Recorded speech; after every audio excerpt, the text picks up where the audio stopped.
Today we're going to go over the 10 most wanted Activision games for Xbox backwards compatibility. But first up, please, subscribe and share, it really does help the channel out.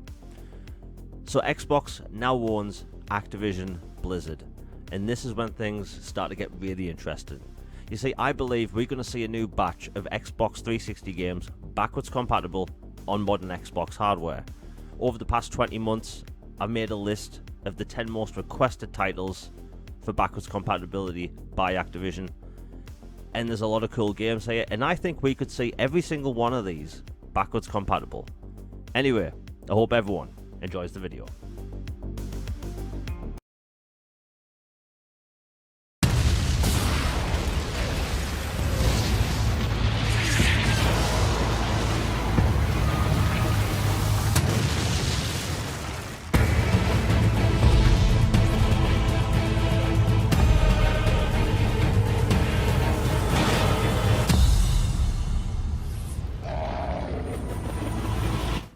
At 10 we have Marvel Ultimate Alliance 1 and 2.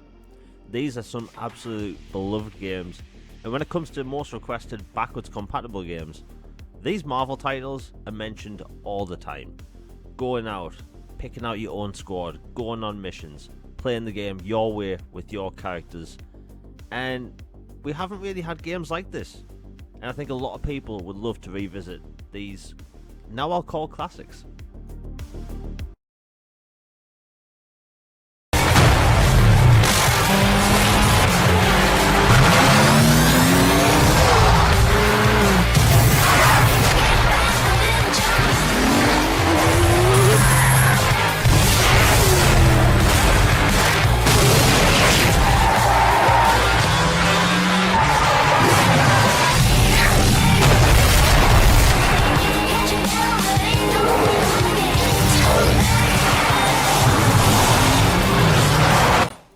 At 9, we have Blur by Bizarre Creations.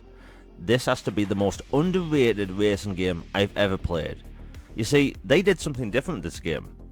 You used realistic cars in these over-the-top, action-packed racing tracks filled with these power-ups. So you were using realistic cars in environments that used power-ups a lot like Mario Kart, and I've never played anything like this, and I think it actually deserves a second chance, and I think in 2023 people would absolutely love this. In a remote corner of the world, an entire island is in danger, and only the greatest action hero alive can save it. But he wasn't available. So now, the only man who can save them isn't a man. He's a sort of rodent-looking dude. At 8, we have Crash of the Titans by Radical Entertainment. Now this was another action platformer set in the Crash universe, but with a really interesting twist. You see, in some levels, you could actually hop on the back of a Titan, a giant monster, and go through levels and beating other enemies, going through different ways, and it was actually really interesting for the Crash franchise to do this, and honestly, it's actually a ton of fun.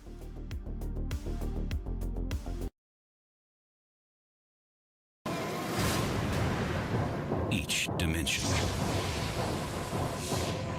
holds its own selfless hero and its own heartless villains.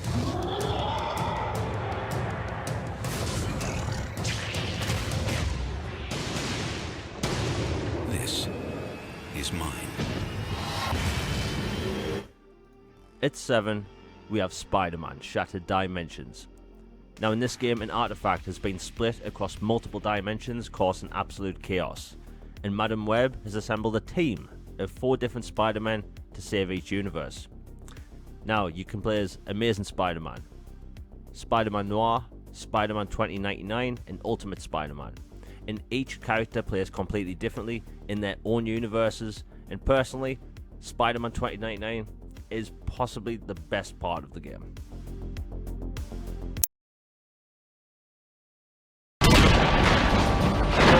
Place where there is no law.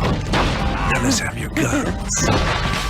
West, to a place where every vice you can imagine is available. He ain't getting a boat for us.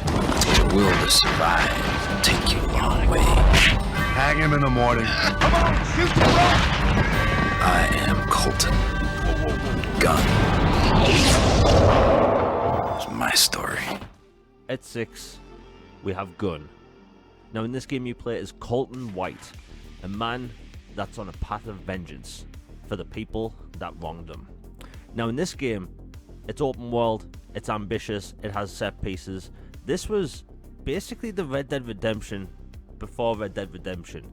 For its time, it was ridiculously impressive, and I think a lot of people would love to play this and have it backwards compatible, because Activision could really do a lot with this IP.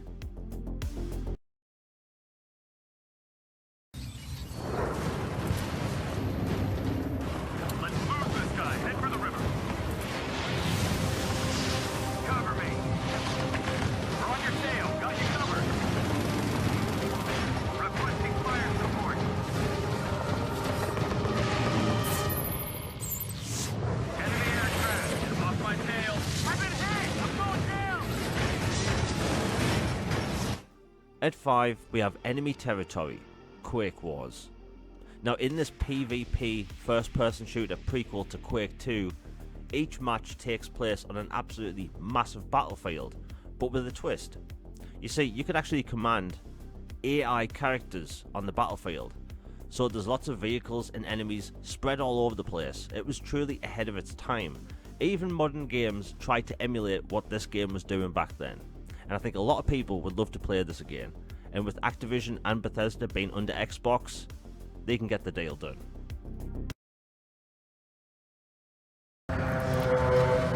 Science would have us believe that we have nearly lost our animal instincts. But with discipline, training, you can uncage them and turn a man into a weapon.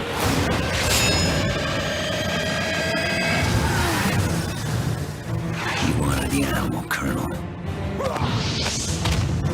You got it.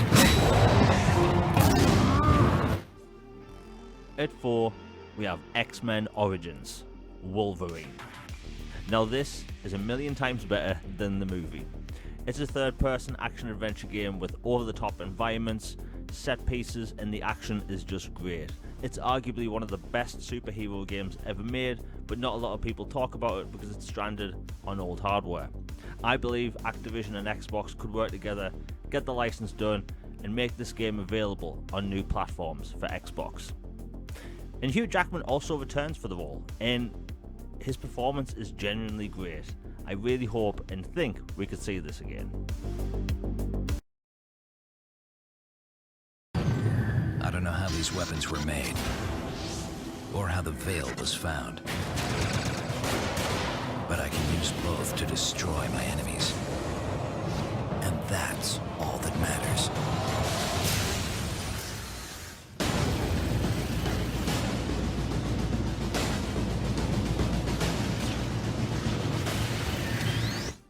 At 3, we have Wolfenstein 2009, developed by Raven Software and published by Activision. Now this is a very different Wolfenstein game. You see, in this game the enemy is trying to get a hold of a special crystal that would let them control a form of dark magic and basically turn people into zombies. It's a very strange game, but it's Wolfenstein, through and through, over the top. And I think a lot of people will love to play this because it was very overlooked at the time, and I'd say underrated.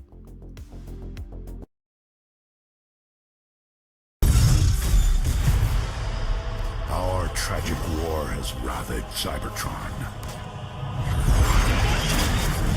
It is a necessary war to return us to glory.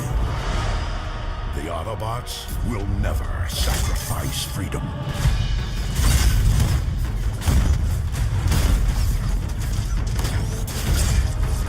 The Decepticons will bring this world to order! Our defeat would mean the end of everything. At 2, we have Transformers, War for Cybertron, and Fall of Cybertron.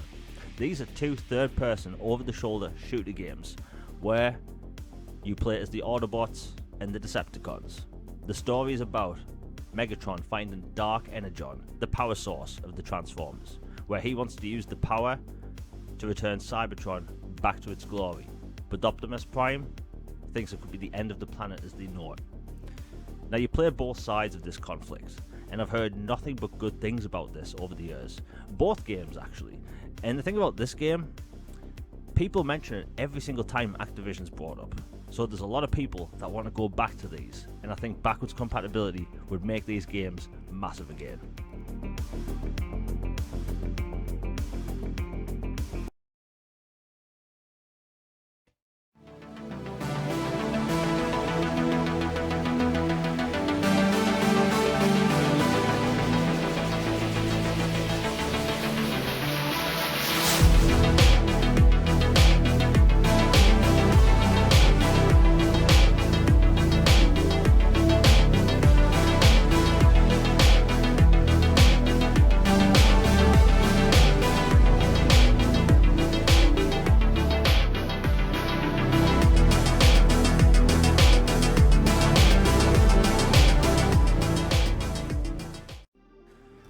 At 1 we have Singularity.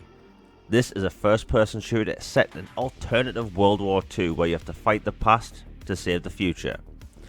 You have to learn about the truth around a massive cover-up to a catastrophic singularity, an event that fractured time and threatens everyone on Earth. Now, in this game you actually manipulate the environment and time with your glove, and it's a really cool game, and I think it's something a lot of people would love, because back in the day a lot of people missed out on this, and Raven Software really knows how to make a cool first person shooter.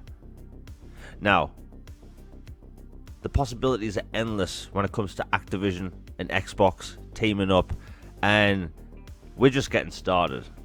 Anyway, that's it for today's video. If you enjoyed it, please hit like, share and subscribe. Hit that bell for notifications, you'll be notified for my next video.